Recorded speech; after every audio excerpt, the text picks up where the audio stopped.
Hey guys, welcome to another installment of The Picture of Dorian Gray. Today we're going to be focusing on chapter 9. The video is going to be rather short because a lot of it will be just extraneous information, but we'll talk a little bit about the significance of it. So, to start off, the first thing to note is that it mentions years have gone by. We don't know how many years exactly.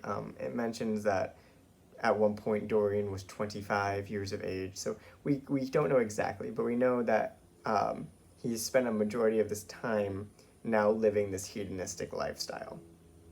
It says that the book that he has read, he now has 5 copies of the same book, just with different colored covers to whichever fits his fancy that day. And if you read the chapter, you definitely know that majority of the chapter is him discussing different tapestries and jewels and books and paintings that he has collected over the years. Whatever interest he has, he will then pursue it all the way.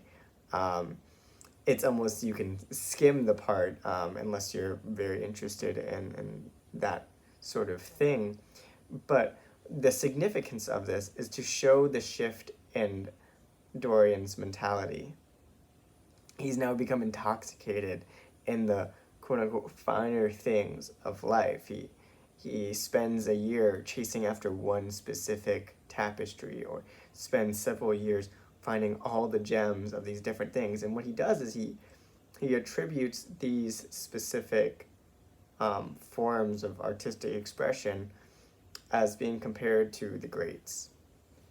He goes, well, I want to be like Nero, and I want to be like all of these different kings. He mentions Henry VII and Henry VIII, and talks about, although they were horrible in terms of their sin and their morality, they were the peak of expression of true life.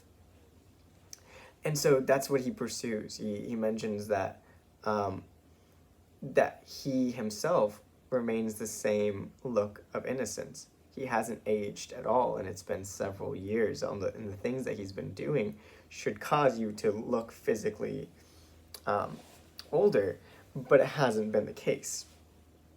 And then the book kind of breaks from that stream of consciousness and then talks about part of the reason, or almost the only reason, that he's doing these things is an air of forgetfulness, is what the book says.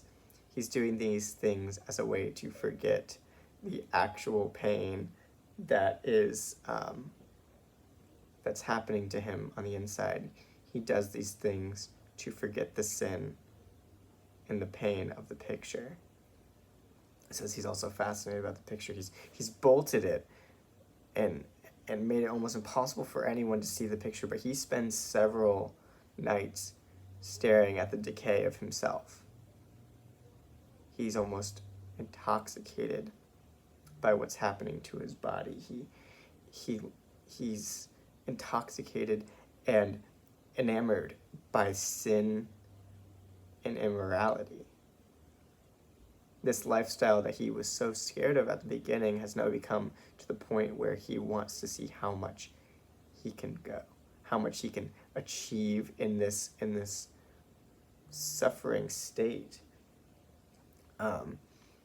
It says that people don't understand, or people still are attracted to him because manner takes precedence over morality.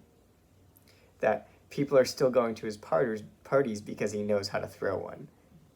He's polite, and he carries himself in a way of elegance, instructed by Lord Henry. So people still go to the parties. However, on the contrast of that, everyone hates him.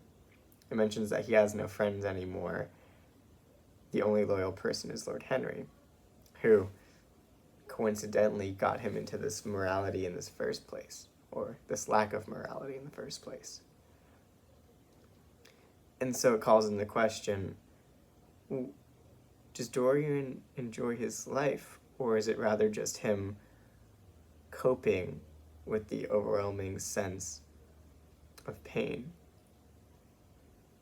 He mentions he adopts every different form of lifestyle for the sake of gaining something, an experience of life, but doesn't care about the lifestyle itself.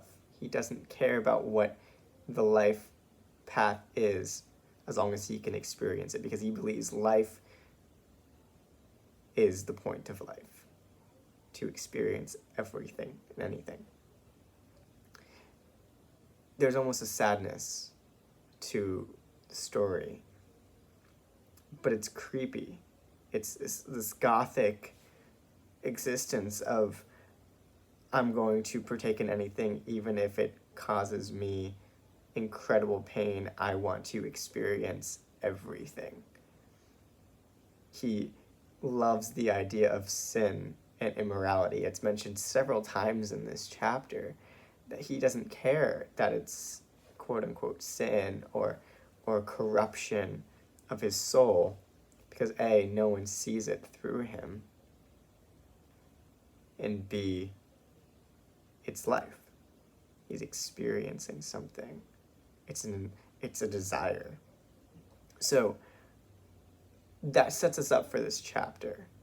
Again, it's almost humorous how much he talks about the arts and the tapestries and the jewels, but what's important to note is that he's become so invested in this lifestyle that he's lost himself.